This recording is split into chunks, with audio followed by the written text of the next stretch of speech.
નમસ્કાર, આપ સૌનું સ્વાગત છે રિયલ સમાચારમાં। સમાચારોની શરૂઆત કરીએ મુખ્ય સમાચારથી।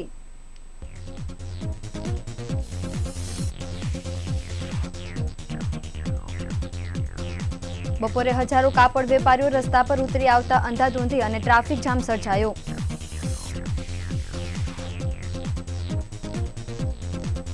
ઇન્ડોનેશિયા જવાના બહાને લો કોલેજમાં અભ્યાસ કરતા વિદ્યાર્થી સાથે ₹5.75 લાખની છેતરપિંડી।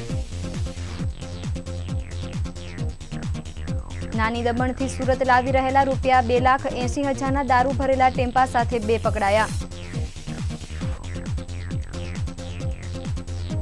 ભાજપ શાસકોએ આખરે અડાજણની જમીન ખાનગી બિલ્ડરને પધરાવી।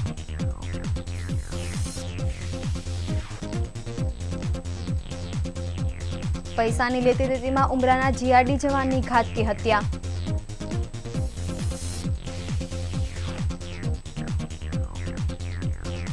અને મામાની ઘરે ચોરી કરવાની ટીપ અપનાવનાર ભાણેજને ક્રાઇમ બ્રાન્ચ પોલીસે ઝડપી પાડ્યો।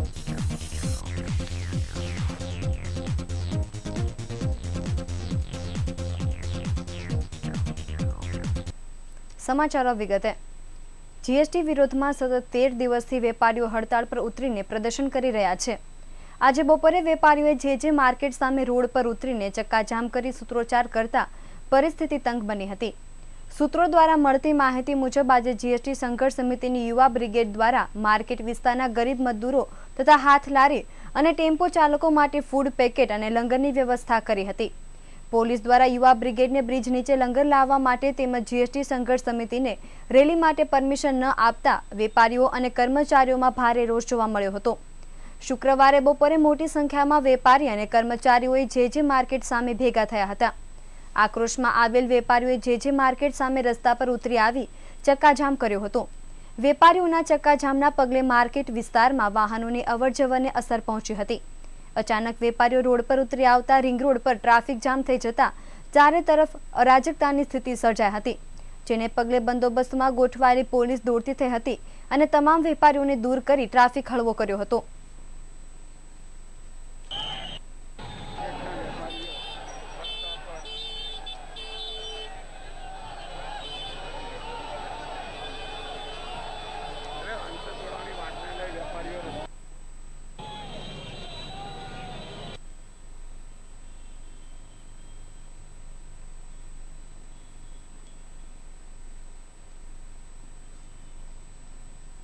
દિલ્હી ગેટ સ્વાતિ ચેમ્બરમાં ઓફિસ ધરાવતા એક ટૂર સંચાલકે વિદેશમાં નોકરી અપાવવાના બહાને લો કોલેજમાં અભ્યાસ કરતા એક વિદ્યાર્થી પાસેથી ₹5,75,000 પડાવી લીધા હોવાનો બનાવ પ્રકાશમાં આવ્યો છે।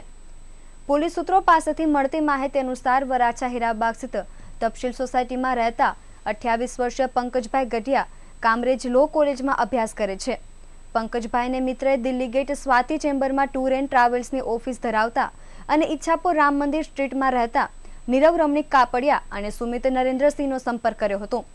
ત્યારબાદ પંકજભાઈના મિત્રને વિદેશમાં નોકરી માટે મોકલવામાં આવ્યો હતો, જેને લઈ પંકજભાઈએ પણ વિદેશમાં સારી નોકરી માટે બંને જણાને વાત કરી હતી, જેથી નીરવ અને સુમિતે ઇન્ડોનેશિયામાં સારા પગારની નોકરી હોવાની વાત પંકજને કરી હતી, જેના કારણે પંકજે ઇન્ડોનેશિયા જવા માટે તૈયારી બતાવી હતી અને ટિકિટ અને વિઝા માટે પંકજભાઈ પાસેથી બંને જણાએ ફેબ્રુઆરી 2016 થી સપ્ટેમ્બર 2016 દરમિયાન ટુકડે ટુકડે કરીને ₹5,75,000 પડાવી લીધા હતા। પૈસા મળી ગયા બાદ પંકજભાઈને આજ દિન સુધી વિઝા કે ટિકિટ બંને જણાએ આપી ન હતી। અવારનવાર ઇન્ડોનેશિયા જવા માટે બંને જણાનો સંપર્ક કર્યો હતો, પરંતુ બંને જણા અવારનવાર ખોટા વાયદાઓ કરી સમય પસાર કરી રહ્યા હતા, જેથી પંકજભાઈને ભાન થયું કે પોતાની સાથે છેતરપિંડી કરવામાં આવી છે। આ બનાવ સંદર્ભે પંકજભાઈએ મહેદરપુરા પોલીસ મથકમાં ફરિયાદ નોંધાવી હતી। પોલીસે ગુનો નોંધી તપાસ હાથ ધરી છે। નાની દમણથી વિદેશી દારૂનો જથ્થો સચિન નવસારી રોડ થઈ ઉનપાટિયાથી ઉધનામાં લઈ આવતા બુટલેગર વિજય જયસ્વાલને તેના સાગરીતો સાથે પોલીસે ઝડપી પાડ્યો હતો। પોલીસે ખેપિયાઓને દારૂ ભરેલી કાર સાથે રંગે હાથ ઝડપી પાડ્યા હતા અને ₹6,34,000નો મુદ્દામાલ કબજે કર્યો હતો। શહેર દારૂબંધીનો સખત અમલ કરવા પોલીસ તંત્ર દ્વારા સખત કાર્યવાહી કરાઈ રહી છે। ત્યારે પેટ્રોલિંગ દરમિયાન શહેર ક્રાઇમ બ્રાન્ચને બાતમી મળી હતી કે બુટલેગર વિજય જયસ્વાલ અને તેના સાગરીતો નાની દમણથી વિદેશી દારૂ લાવી સચિન નવસારી રોડથી સુરતમાં ઘુસાડવાના છે, જેને ધ્યાને રાખી સચિન સાતવલા પુલથી ઉનપાટિયા તરફ આવતી મરૂન કલરની ટાટા ટેમ્પો સાથે બુટલેગર અને તેના એક સાગરીતને ₹2,80,000ના દારૂ અને ટેમ્પા સાથે ઝડપી પાડ્યા હતા। પોલીસે વિજય જયસ્વાલ અને મોહમ્મદ અલી શેખની ધરપકડ કરી હતી। પોલીસે તેઓની પાસેથી કુલ ₹6,34,000નો મુદ્દામાલ કબજે કર્યો હતો। ક્રાઇમ બ્રાન્ચ પોલીસે બંને બુટલેગરને કોર્ટમાં રજૂ કરી 1 દિવસના રિમાન્ડ મેળવ્યા છે।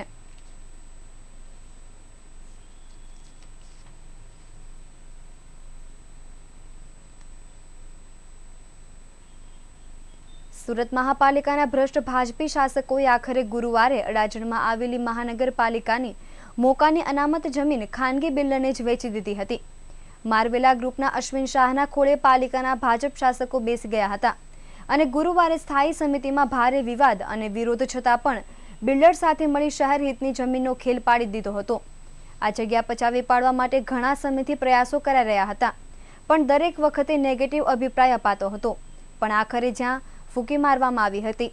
ગુરુવારે મળેલી સ્થાયી સમિતિની મીટિંગમાં પણ આવી જ એક દરખાસ્ત આવી હતી।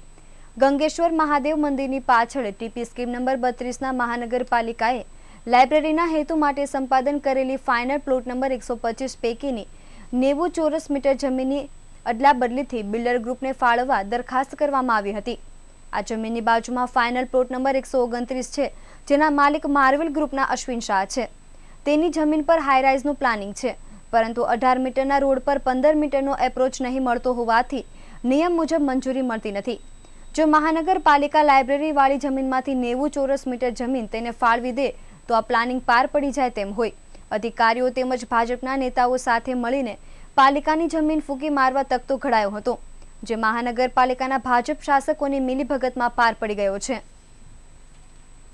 જ્યારે આ બનાવ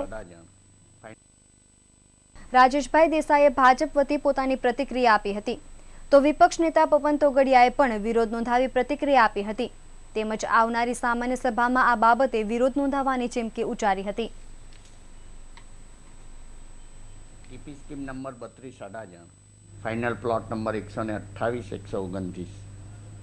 અગાઉ જે અરજદાર જે અત્યારે અરજી કરે છે, અગાઉ આ જગ્યા એમના કબજામાં હતી અને કોર્પોરેશન દ્વારા કોર્પોરેશનના વિવિધ હેતુના સંદર્ભમાં એ એક્વાયર કરવામાં આવેલી હતી। આ પ્રશ્ન હેઠળના રેવન્યુ સર્વે નંબર 173 વાળી જગ્યાનો સમાવેશ ફાઇનલ ટીપી સ્કીમ નંબર 32 અડાજણમાં થાય છે। આ ફાઇનલ ટીપી સ્કીમ નંબર 32 મુજબ રેવન્યુ સર્વે નંબર 173નો ઓપી 87, જેની ક્ષેત્રફળ 6,880 ચોરસ મીટર જેટલું છે, અને એની સામે ફાઇનલ પ્લોટ નંબર 129, જેનું ક્ષેત્રફળ 4,862 ચોરસ મીટર, એટલે કે 29.33% કપાત એમને ફાળવવામાં આવેલી હતી। અરજદારે વખતો વખત કોર્પોરેશનની અંદર પણ અને રાજ્ય સરકારની અંદર પણ કોર્પોરેશનના અને રાજ્ય સરકારના પ્રતિનિધિઓ સમક્ષ પણ વારંવાર એમને જે કંઈક આ જે તે વખતે અન્યાય થયો હોય અથવા તો કંઈ ફેરવિચારણા કરવા માટે એમણે લેખિત અને મૌખિક રજૂઆતો કરીને એઓનો જે ફાઇનલ પ્લોટ જે 4,862 ચોરસ મીટર વિશાળ હોવા છતાં ટીપીઓ અને સરકાર દ્વારા આયોજન અને પુનઃબંધારણ અંગેની જે ક્ષતિપૂર્ણ નિર્ણય કરી 18 મીટરના રસ્તા પરથી 4.73 મીટરનો ફ્રન્ટેજ આપેલ હોવાથી જે ડીસીઆર જોગવાઈ મુજબ તેમને હાઈરાઇઝની પરવાનગી મળતી નથી અને એમને અન્યાય કરતા હોય એમણે આ રીતની રજૂઆતો કરી હતી। એવી મિલકતદારશ્રીની સરકારમાં અને કોર્પોરેશનની અંદર પણ જે વખતો વખત રજૂઆત થઈ છે કે આ રીતે મને અન્યાય થાય છે। આ ઉપરોક્ત ફેરફાર જે આજે નિર્ણય લીધો છે એને કારણે સુરત મહાનગરપાલિકાના જે 90 ચોરસ મીટરની જમીન મિલકતદારને કાયમી ધોરણે વેચાણથી આપેલ નથી, પરંતુ ફક્ત 99 વર્ષના ભાડાપટ્ટેથી ફાળવેલ છે અને એ જગ્યાની સામે 90 ચોરસ મીટર જગ્યા ત્યાંના લાગુ સુરત મહાનગરપાલિકાનું જે હાલમાં લાઇબ્રેરીનું જે પ્રકલ્પ સાકાર થયો છે એ લાઇબ્રેરીના રિઝર્વેશન માટેના ફાઇનલ પ્લોટ ઉપર આમેજ કરવામાં આવેલું છે। આ પ્રકારના નિર્ણયથી એટલે ઉક્ત ફેરફારથી સુરત મહાનગરપાલિકાના કબજા હેઠળની જગ્યાના ક્ષેત્રફળમાં કોઈ ફેરફાર થતો નથી અને સદરુ પ્લોટની હદ, એના ફેરફાર, એના કબજા કરાર, કાયદેસરના કરાર, કાનૂની કાર્યવાહી સહિતની તમામ કાર્યવાહી એ અન્વયે થનાર તમામ ખર્ચ મિલકતદારે ભોગવવાનો રહેશે. હયાત સ્ટ્રક્ચરમાં પણ જે કંઈક સુધારા વધારા કે ફેરફારને અવકાશ હશે તે પણ એ મિલકતદારે કોર્પોરેશનને કરીને આપવાના રહેશે. જે જગ્યાની અદલા બદલી થાય છે એમાં કોઈ પણ પ્રકારનું બાંધકામ થનાર નથી. કોર્પોરેશનને જે પ્લોટ અત્યારે જે સ્થિતિમાં છે એનો આકાર બદલાય છે, તેમ એમને જે જગ્યા કોર્પોરેશનની ફાળવવામાં આવે છે એ ઓપન ધ સ્કાય રહેવાની છે. એટલે ભવિષ્યની અંદર આ જગ્યા પાછી ઉપલબ્ધ કરવી હોય તો કોઈ પ્રશ્ન આવતો નથી, કારણ કે એના ઉપર કોઈ બાંધકામ નથી. સ્ટેન્ડિંગની અંદર જે અડાજણ વિસ્તારનું 128 અને 129 જે જમીન અદલા બદલી કરી છે, જ્યારે આ રાજ્યના મુખ્યમંત્રી એક લાઇબ્રેરીની ઓપનિંગ કરી જતા હોય અને જ્યારે એ કોઈ પ્રાઇવેટ પાર્ટીને દઈ દેવામાં આવે તો સ્ટેન્ડિંગની અંદર ભારતીય જનતા પાર્ટીએ અમારા કોંગ્રેસના એક પણ સભ્યને લીધા નથી, પણ આ સામાન્ય સભાની અંદર જ્યારે કામ આવશે ત્યારે ભારતીય જનતા પાર્ટીનો અમે સખત વિરોધ કરીશું અને મતદાન ઉપર લઈ જઈશું. જ્યારે એ બાળકોના હિતની વાત કરતા હોય કે કોઈ લેખકની વાત કરતા હોય, જ્યારે લાઇબ્રેરીની જગ્યાઓ જ બીજાને આપી દેતા હોય તો આ કયા મોઢે ભારતીય જનતા પાર્ટી બે મોઢાની વાત કરી રહી છે. અને એક મેળાપીપણા જેને કહેવામાં આવે, એક બિલ્ડરને ફાયદો કરવા માટે 1 રૂપિયા ભાડા પટે અત્યારે જમીન આપી અને એ લોકોએ સ્ટેન્ડિંગની અંદર દરખાસ્ત મંજૂર કરી છે, પણ સામાન્ય સભાની અંદર આ કામ લાવવાનું છે તો સામાન્ય સભાની અંદર અમે મોટો વિરોધ કરશું. અને અમારા કોંગ્રેસ પક્ષના જે પ્રમુખ શ્રી છે હસમુખ દેસાઈ, એને વકીલ થ્રુ પણ એને કાગળ મોકલેલો હતો કે આ સ્ટેન્ડિંગની અંદર કામ તમે મુલતવી રાખો, આ કામ તમે નહીં આપો. અને એનો પણ એણે વકીલથી લીગલ નોટિસ આપી છે, તો પણ એણે કોર્ટની, આમ ગણો તો વકીલ એટલે કોર્ટ જ કહેવાય, કોર્ટનો અનાદર કરી અને પણ એ કામ લાવ્યા છે. આમ ગણો તો ભારતીય જનતા પાર્ટી કોઈના નેતાના ઈશારે જ ચાલતી પાર્ટી છે. તમે જોવો તો એના કોઈ અધિકારીની ભરતી કરવાની હોય, હમણાં જ તમે જોઈ લો કે ખડી સમિતિ હતી તો એ સંકલન ન થાય ત્યાં સુધી કોઈ કામ કરવા જ નથી. ભારતીય જનતા પાર્ટીના કોઈ એના આકાઓ જ્યારે કહે, એના જ્યારે આકાઓનું ક્યારે પણ માન ગવાવું ન જોઈએ, એટલા માટે જ આ સ્પેશિયલ એક બિલ્ડરને ફાયદો કરવા માટે આ જગ્યા ફાળવેલી છે. રાંદેર પાલનપુર જકાતનાકા નજીક ઉમરાના જીઆરડીને હાથ, પગ અને છાતીમાં ચપ્પુના ઘા મારી નિર્મમ રીતે પતાવી દેવાયો હતો. ગુરુવારની મધરાત્રે થયેલી જીઆરડીની હત્યામાં પિતરાઈ ભાઈની રૂપિયાની લેતી દેતી કારણભૂત હોવાની માહિતી મળી રહી છે. જોકે ઘટનાની જાણ થતાં જ પોલીસ અધિકારીઓ ઘટના સ્થળે દોડી આવ્યા હતા. જીઆરડી જવાન અશોક પરમારની હત્યામાં સંડોવાયેલા 4 તથા મુખ્ય સૂત્રધાર મયુર ફરાર હોવાનું જાણવા મળે છે.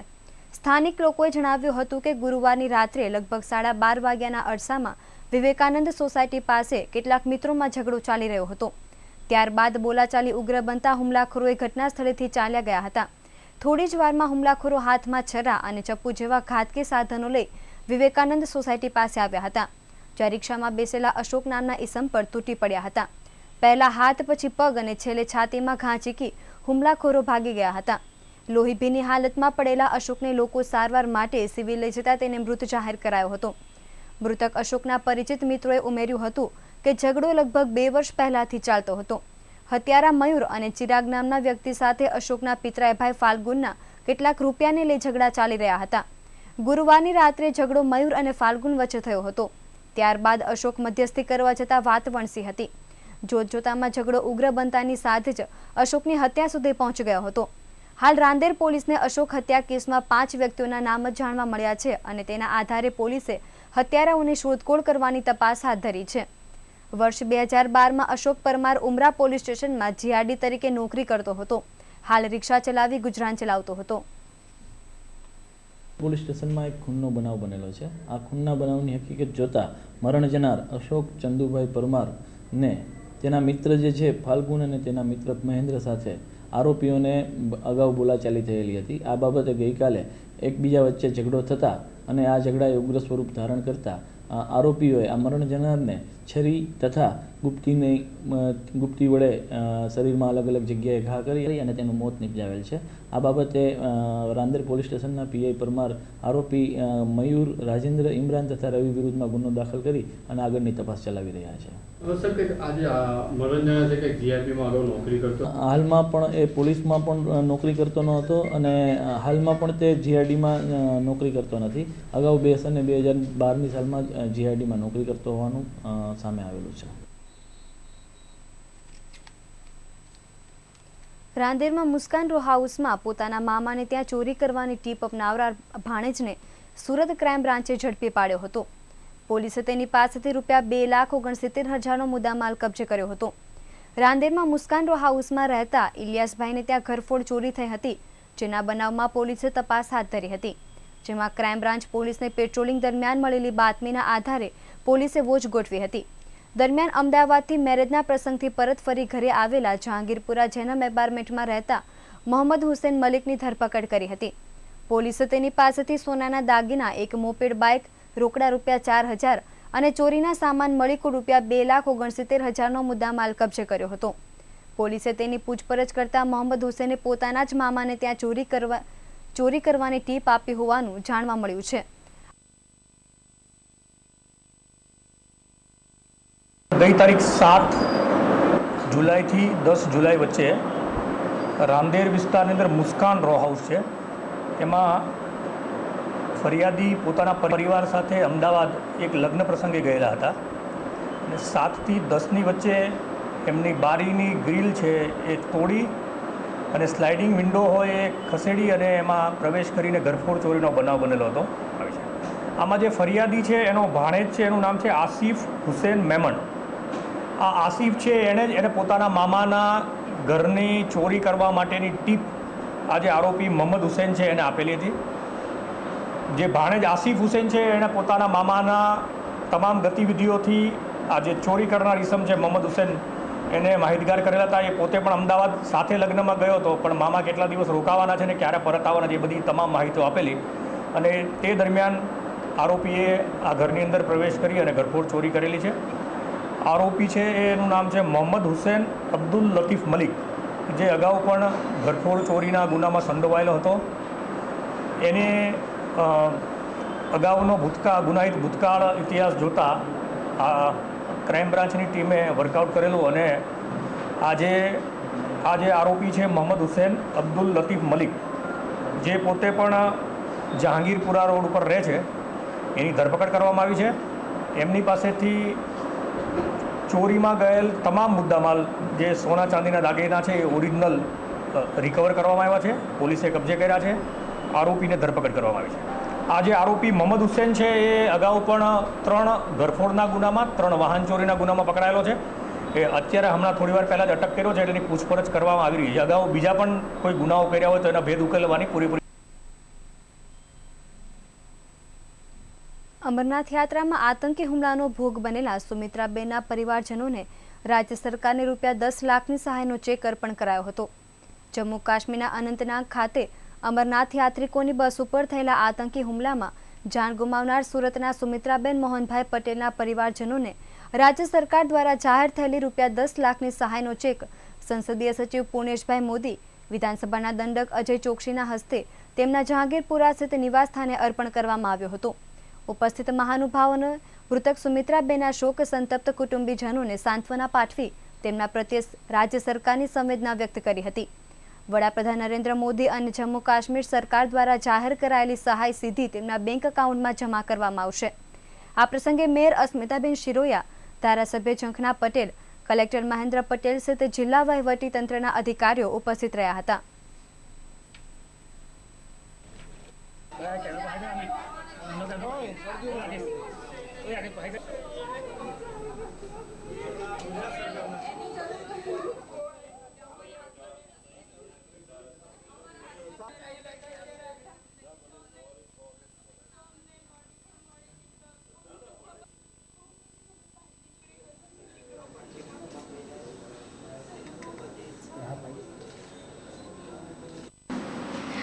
મારા મમ્મીની ઘણી બધી ઈચ્છાઓ જે અધૂરી હતી તે બધી અમે પૂરી કરવા માંગીએ છીએ. એમણે અમને 5 દીકરીઓને દીકરાની જેમ જ મોટી કરી છે અને હજુ ઘણું જીવવાનું હતું. મમ્મીએ ઘણી બધી ઈચ્છાઓ હતી એમની, આમ કરા તેમ કરા, તો પછી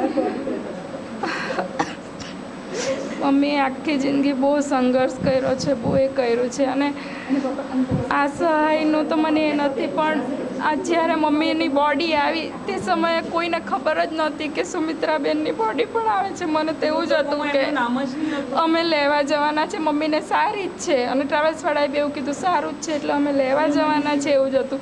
તો ત્યાં અમને એ નહીં થતું હતું ત્યારે આ પૂર્ણેશ મોદી સાહેબ અને એ બધાએ બહુ સપોર્ટ કર્યો અમને ને કીધું કે ના, સુમિત્રાબેનના બેન કહે છે, મમ્મીની સાથે એમના જે બેન ગયા હતા તે પોતે કહે છે એટલે એ આવે જ છે, એ બોડી આવે જ છે એમને, અને તંત્રએ બહુ સપોર્ટ કર્યો અમને. તાજેતરમાં અમરનાથ યાત્રા દરમિયાન સુરતના સ્વર્ગસ્થ થયેલા શહીદ શ્રી સુમિત્રાબેનના કુટુંબીજનોને સાંત્વના આપવા માટે અને સાથે સાથે ગુજરાત સરકારે જે 10 લાખ રૂપિયાની રાહતની જાહેરાત કરી છે એનો ચેક આપવા માટે વહીવટીતંત્ર અને ચૂંટાયેલા પ્રતિનિધિઓ બધા આજે એમના કુટુંબીજનોને મળવા માટે આવ્યા હતા. ત્યાં અમે એમને સાંત્વના આપી છે, સાથે 10 લાખ રૂપિયાનો ચેક પણ આપ્યો છે. આદરણીય પ્રધાનમંત્રીશ્રીના રાહત ભંડોળમાંથી પણ એમને રૂપિયા 2 લાખ અને શ્રીનગર સરકાર તરફથી પણ એમને જે રાહત મળવાની છે એની ટોટલ ફોર્માલિટી અમે પૂરી કરી દીધી છે. ડાયરેક્ટ એમના ખાતામાં જમા થઈ જશે. સ્વચ્છ ભારત મિશન હેઠળ સુરત મ્યુનિસિપલ વિસ્તારમાં સૂકા અને લીલા કચરા માટે 2 અલગ અલગ કચરાપેટી માટેનો નિયમ બનાવ્યો છે. આ પ્રોજેક્ટની કામગીરી વધુ સારી રહે તે માટે મ્યુનિસિપલ એડવાન્સ ટેક્સ ભરનારા કરદાતાઓને 2 કચરાપેટી આપવાનો નિર્ણય કરાયો છે. સુરત મ્યુનિસિપલની આજની સ્થાયી સમિતિની બેઠક બાદ અધ્યક્ષે કહ્યું હતું કે એપ્રિલ અને મે માસમાં એડવાન્સ ટેક્સ ભરનારને 10-10 લીટરની 2 કચરાપેટી આપવામાં આવશે. સુરત મ્યુનિસિપલે રહેણાંક વિસ્તાર ઉપરાંત બિન રહેણાંક વિસ્તારમાં ધંધાદારી એકમોએ પણ એડવાન્સ ટેક્સ ભર્યો હશે તેને કચરાપેટી આપવામાં આવશે.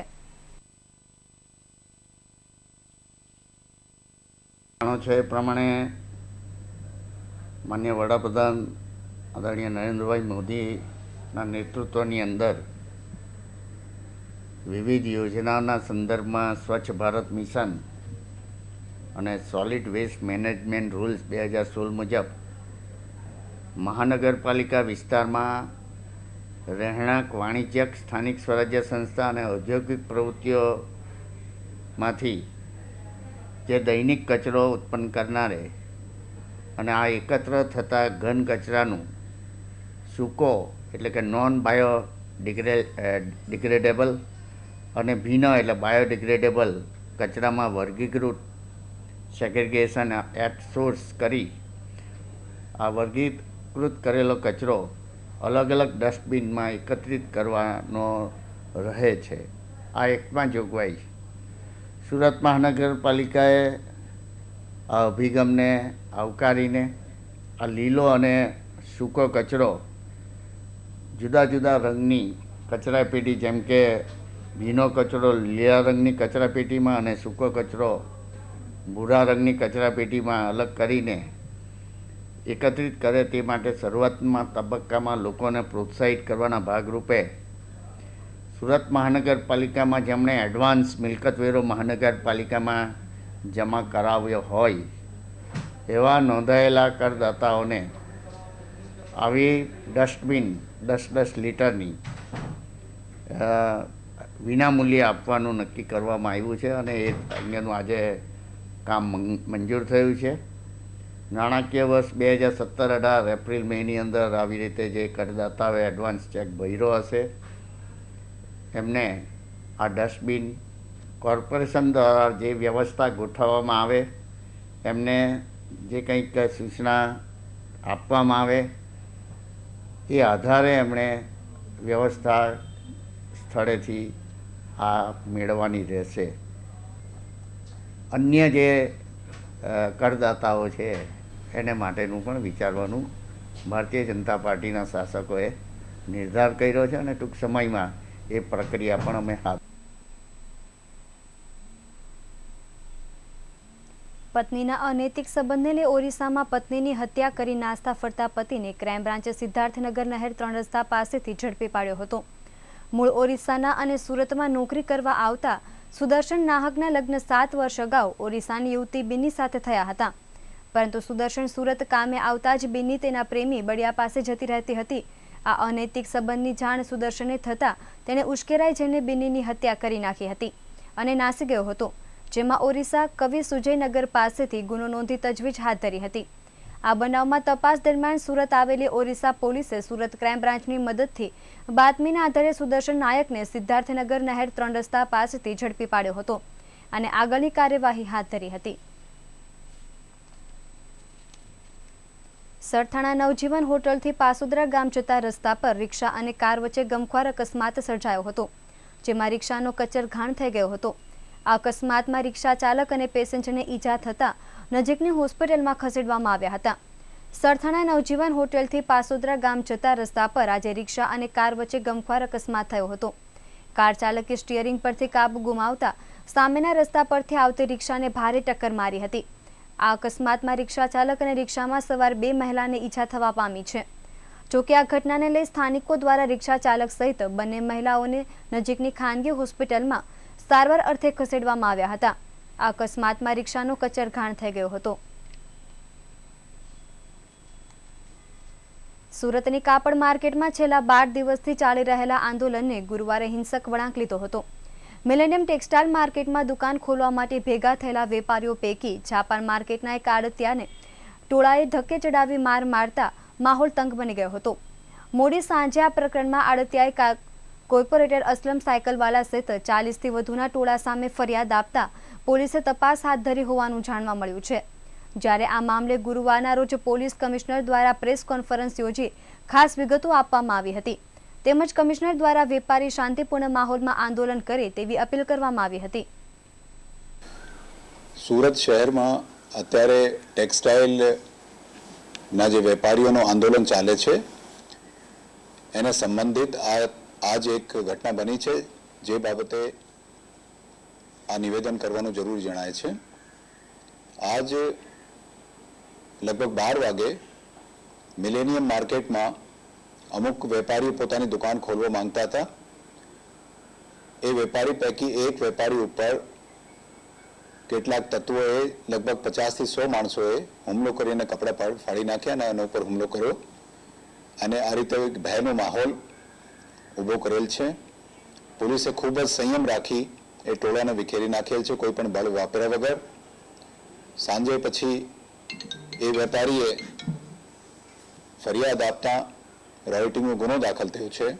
તમામને વિનંતી છે કે આંદોલન શાંતિપૂર્વક રાખે, કાયદો હાથમાં નહીં લે અને કોઈના ઉપર હુમલો કે બળનો ઉપયોગ કરશે તો અમે કાયદેસર કાર્યવાહી કરશું. આ શહેરમાં અત્યારે 4થી વધુ માણસોના ભેગા ઉપર પ્રતિબંધ છે. સભા, સરઘસ, રેલી જે કંઈ કરવાની હોય તે માટે અમે પરવાનગી આપીએ છીએ.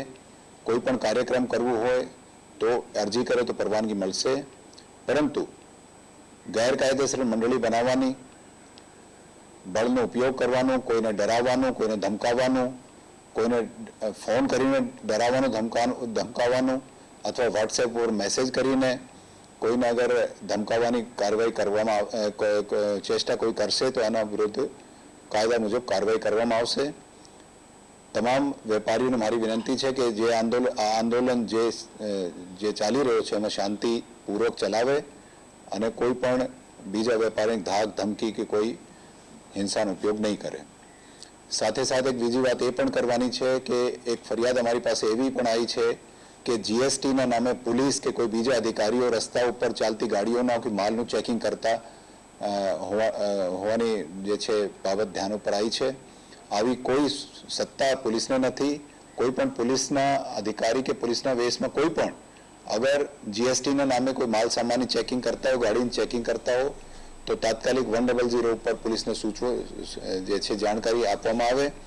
અને એક વાત બરાબર સમજી લો કે પોલીસને આ પ્રકારની કોઈ સત્તા નથી અને કોઈ પણ અધિકારી અત્યારે રોડ ઉપર જીએસટી બાબતે ચેકિંગ કરતા નથી. સ્વચ્છતા થકી સુંદર બનેલા સુરતમાં હવે ગલીએ ગલીએ સ્વચ્છતા જળવાય તે માટે આજે સુરત પૂણા સ્થાનિક કોર્પોરેટર અને સુરત મહાનગરપાલિકા દ્વારા સ્વચ્છતા અભિયાન રેલીનું આયોજન કરવામાં આવ્યું હતું, જેમાં કોર્પોરેટરો, પાલિકાના અધિકારીઓ અને શાળાના વિદ્યાર્થીઓ જોડાયા હતા. પૂણા વિસ્તારમાં સ્વચ્છતા અંગે સ્થાનિકો જાગૃત બને તે હેતુથી સુરત મહાનગરપાલિકા અને સ્થાનિક કોંગ્રેસી કોર્પોરેટરની સંયુક્ત આગેવાનીમાં સ્વચ્છતા અભિયાન રેલીનું આયોજન કરવામાં આવ્યું હતું. આ જનજાગૃતિ રેલી મુક્તિધામ સોસાયટીથી શરૂ થઈ હતી, જે સીતાનગર BRTS રોડ થઈ વિક્રમનગરથી મુક્તિધામ સોસાયટી ખાતે પૂર્ણ થઈ હતી, જેમાં જયેશભાઈ લીલિયાવાળા તેમજ પૂણા વિસ્તારના કોર્પોરેટર દિનેશભાઈ સાવલિયા, ચારુલબેન કસવાલા, વિજય પાનસુરિયા, શિક્ષણ સમિતિ પ્રમુખ અને વોર્ડ નંબર પ્રમુખ સહિત સ્થાનિકો જોડાયા હતા. ઉપરાંત પૂણા વિસ્તારની શાળાઓ KP ઠેસિયા વિદ્યાલય, દક્ષિણ મૂર્તિ વિદ્યાલય, શારદા વિદ્યા સંકુલ, ખોડિયાર વિદ્યાલયના વિદ્યાર્થીઓ રેલીમાં બેનરો સાથે જોડાયા હતા અને સ્વચ્છતાના સૂત્રોચ્ચાર કર્યા હતા.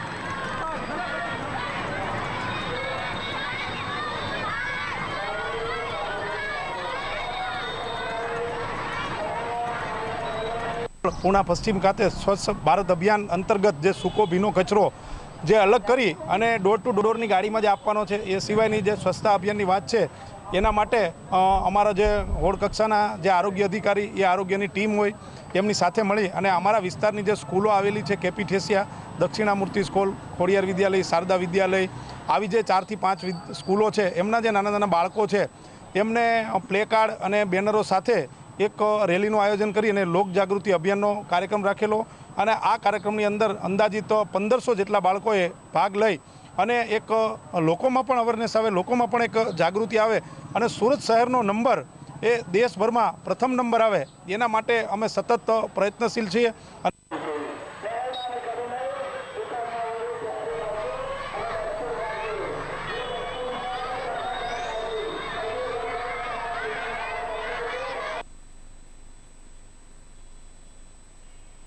પૂણા આઈમાતા સર્કલ પાસે મહિના અગાઉ ધોળે દહાડે કલેક્શન બોયના આંતરી લૂંટારુઓએ 2.5 લાખની લૂંટ કરી હતી, જ્યારે આ લૂંટનો ભેદ ક્રાઇમ બ્રાન્ચે ઉકેલી નાખી 9 આરોપીની ધરપકડ કરી હતી.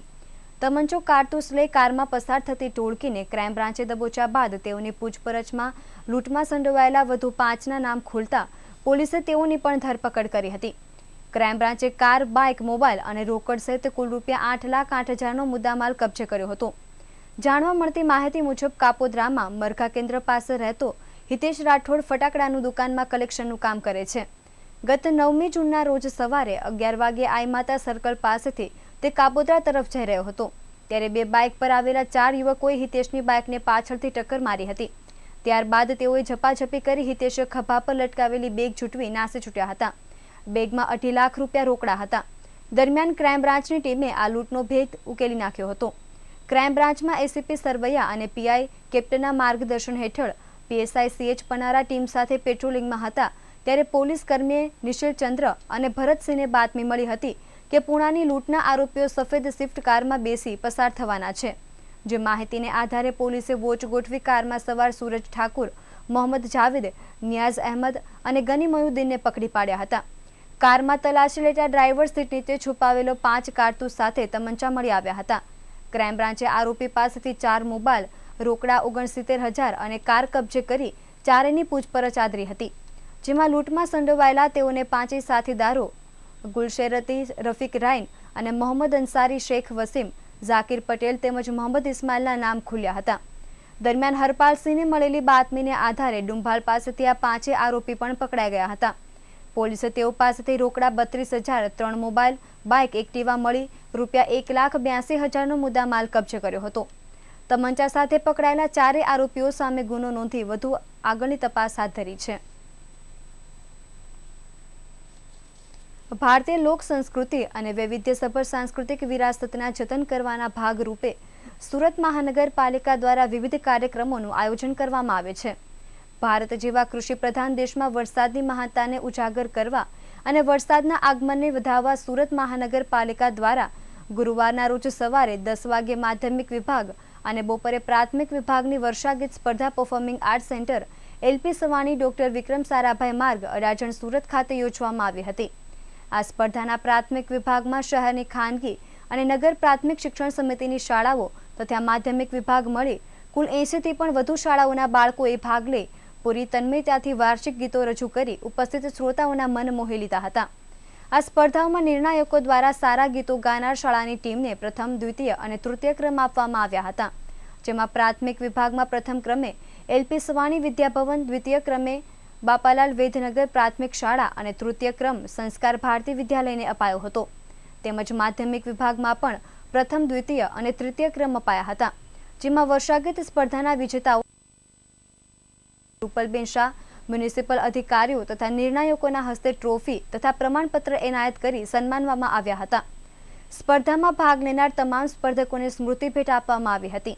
આ પ્રસંગે શિક્ષકો, વાલીઓ, વિદ્યાર્થીઓ અને પ્રતિનિધિઓ મોટી સંખ્યામાં ઉપસ્થિત રહી વર્ષા ગીતોને ભાવસભર માણ્યા હતા।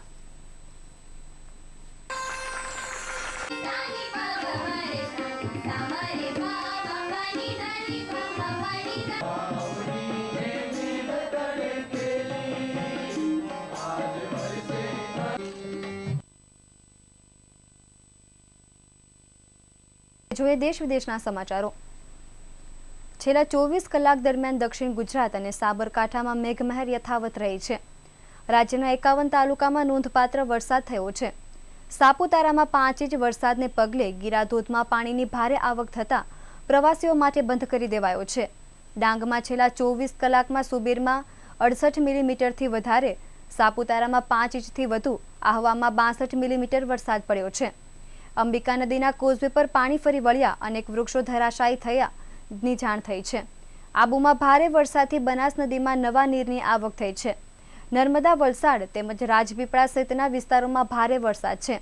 અહીં નીચાણવાળા વિસ્તારોમાં એલર્ટ આપી દેવાયું છે। સાબરમતી નદી કિનારે આવેલા 14 ગામોમાં વરસાદને પગલે એલર્ટ કરાયા છે। ડાંગ જિલ્લામાં 5 ઇંચ વરસાદને કારણે સમગ્ર ડાંગ જિલ્લામાં પાણી જ પાણી જોવા મળ્યું છે, જ્યારે ગીરા ધોધમાં ફૂલ પાણી જોવા મળ્યું હતું। અહીં કોઈ ડૂબી જવાની ઘટના ન બને તે માટે પોલીસ બંદોબસ્ત પણ મૂકવામાં આવ્યો છે। સ્થાનિક લોકોના જણાવ્યા અનુસાર ગીરા ધોધમાં આટલું પાણી પહેલીવાર આવ્યું છે। ભારે વરસાદને કારણે ગીરા ધોધનું રૌદ્ર સ્વરૂપ જોવા મળ્યું હતું। હળવદ ધ્રાંગધ્રા હાઈવે ઉપર આવેલા ગોપાલધામ મંદિર પાસેથી ધ્રાંગધ્રામાં બેસણામાં જતા ક્ષત્રિય પસાર થતા સમયે ભરવાડ અને ક્ષત્રિય વચ્ચે જૂથ અથડામણ થતા અનેક વાહનો સળગાવાયા હતા। આના પગલે ધ્રાંગધ્રાના ચુલી અને સોરલીમાં પણ તોડફોડ કરી અફરાતફરી મચી ગઈ હતી। પ્રાપ્ત વિગત અનુસાર છેલ્લા ઘણા સમયથી સુરેન્દ્રનગર જિલ્લામાં પોલીસની નિષ્ક્રિયતાના કારણો કાયદો વ્યવસ્થા તદ્દન ખાડે ગઈ છે। લોકોને ઘરમાંથી બહાર નીકળવું મુશ્કેલ થઈ ગયું છે। ધ્રાંગધ્રા તાલુકા ચુલી સોલડી ગામમાં અજાણ્યા શખ્સોએ તોડફોડ કરી હતી। સોલડી ગામમાં બંને જૂથો સામસામે આવી જતા મોટા પાયે પથ્થરમારો અને મારામારી શરૂ થઈ ગઈ હતી। ત્યારબાદ પોલીસ ઘટના સ્થળે પહોંચી હતી અને પરિસ્થિતિને કાબૂમાં લેવા માટે પોલીસે ટીયર ગેસ પણ છોડ્યા હતા। બીજી તરફ જ્યારે જામનગર તરફથી ધ્રાંગધ્રાના પૂર્વ પાલિકા પ્રમુખના બેસણામાં આવતા ક્ષત્રિય અને ગોપાલધામ મંદિર પાસે બેઠેલા ભરવાડ વચ્ચે જૂથ અથડામણ થતા જોતજોતામાં અનેક બાઇક, રિક્ષા અને કારને આગચંપી લગાવી દીધી હતી। આ ફાયરિંગમાં ગોલાસણ ગામમાં રાણા ભાલુભાઈ ભરવાડનું મોત થયેલ છે અને ચિત્રોડી ગામના ખેતા નાગજીભાઈ અને વાલા નાગજીભાઈને ગંભીર ઈજાઓ પહોંચી છે। આમ પૂર્વ પ્રમુખની હત્યા બાદ પરિસ્થિતિ સતત કથળતી જાય છે। ધ્રાંગધ્રા વિસ્તારમાં પણ સતત તોડફોડ અને આગચંપી થઈ રહી છે। ધ્રાંગધ્રા સહિતના વિસ્તારમાં જિલ્લા પોલીસ દ્વારા પાણી આવે ત્યારે પાળ બાંધે એવી કામગીરી કરતી હોવાથી એસપી સહિતની પોલીસ ઉપર લોકો ફિટકાર વરસાવી રહ્યા છે। લોકો ઘરમાં પણ સલામત નથી રહ્યા। હવે જાય તો જાય કહાં એવી સ્થિતિ નિર્માણ થઈ છે। આ બાબતે તત્કાલિક જિલ્લામાં કડક અધિકારીઓ મૂકી લોકોની સલામતી જળવાય એવી લોક માંગ કરી રહ્યા છે। હાલ મોટા પ્રમાણમાં પોલીસ કાફલો સોલડી ગામે પહોંચી પરિસ્થિતિ કાબૂમાં લેવાનો પ્રયાસ કરી રહ્યો છે। આગામી 17 જુલાઈથી સંસદનું ચોમાસું સત્ર શરૂ થઈ રહ્યું છે, જે 11 ઓગસ્ટ સુધી ચાલશે। સંસદનું આગામી સત્ર પણ ભારે હંગામેદાર રહેશે તેવું લાગી રહ્યું છે, કારણ કે 18 વિપક્ષી પાર્ટીઓએ જીએસટી, નોટબંધી જેવા અનેક મુદ્દે મોદી સરકારની ઘેરવા રણનીતિ બનાવી છે। બીજી તરફ મહિલા સંગઠનોએ ચોમાસુ સત્રમાં મહિલા આરક્ષણ બિલ પાસ થાય તેવી માંગ કરી છે। સૂત્રોના જણાવ્યા મુજબ વિપક્ષી 5 વિવિધ મુદ્દે સરકારને ઘેરી શકે છે, જે માટે 18 વિપક્ષી દળોએ અનેક રણનીતિ તૈયાર કરી છે। વિપક્ષ જે 5 મુદ્દે સરકાર વિરુદ્ધ સવાલ ઊભા કરશે તેમાં નોટબંધીથી લોકો પર અસર, જીએસટી લાગુ કરવામાં ઉતાવળ, ખેડૂતોની આત્મહત્યા, રાજકીય ષડયંત્ર, દેશની મૂળભૂત વ્યવસ્થાને બચાવવી સહિતના મુદ્દાઓનો સમાવેશ કરવામાં આવ્યો છે. ગતરોજ મળેલી વિપક્ષની બેઠકમાં સોનિયા ગાંધી, રાહુલ ગાંધી, ટીએમસી નેતા ડેરેક ઓબ્રાયન, જેડીયુ નેતા શરદ યાદવ, એનસીપીના પ્રફુલ્લ પટેલ, સીપીએમના નેતા સીતારામ યેચુરી, નેશનલ કોન્ફરન્સના ઉમર અબ્દુલ્લા, સપા નેતા નરેશ અગ્રવાલ, બીએસપીના સતીશ મિશ્રા અને 10 અન્ય પાર્ટી નેતા સામેલ થયા હતા. ડેરેક ઓબ્રાયને જણાવ્યું હતું કે પાર્ટી સ્વતંત્ર રીતે પણ મુદ્દાઓ ઉઠાવશે, પરંતુ કેટલાક મુદ્દાઓ એવા છે કે જે અંતર્ગત 18 પાર્ટીઓ એક સાથે મળીને સરકારને ઘેરશે. સપા નેતા નરેશ અગ્રવાલે સલાહ આપી કે દરેક વિપક્ષી પાર્ટીઓએ મહિનામાં એક વખત મુલાકાત કરવી જોઈએ. આ મીટિંગ માત્ર દિલ્હીમાં જ નહીં પરંતુ અન્ય રાજ્યોમાં પણ થવી જોઈએ. અને સમાચારના અંતે હવે એક નજર કરીએ મુખ્ય સમાચાર પર.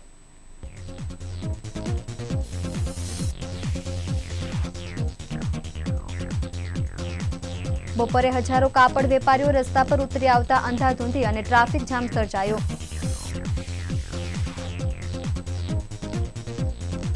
ઇન્ડોનેશિયા જવાના બહાને લો કોલેજમાં અભ્યાસ કરતા વિદ્યાર્થી સાથે ₹5.75 લાખની છેતરપિંડી. નાની દમણથી સુરત લાવી રહેલા ₹2,80,000ના વિદેશી દારૂ ભરેલા ટેમ્પા સાથે 2 પકડાયા. ભાજપ શાસકોએ આખરે અડાજણથી જમીન ખાનગી બિલ્ડરને પધરાવી.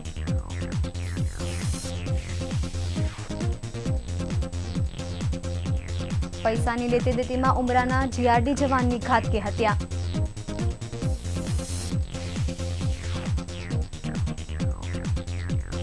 અને મામાની ઘરે ચોરી કરવાની ટીપ અપનાવનાર ભાણેજને ક્રાઇમ બ્રાન્ચ પોલીસે ઝડપી પાડ્યો.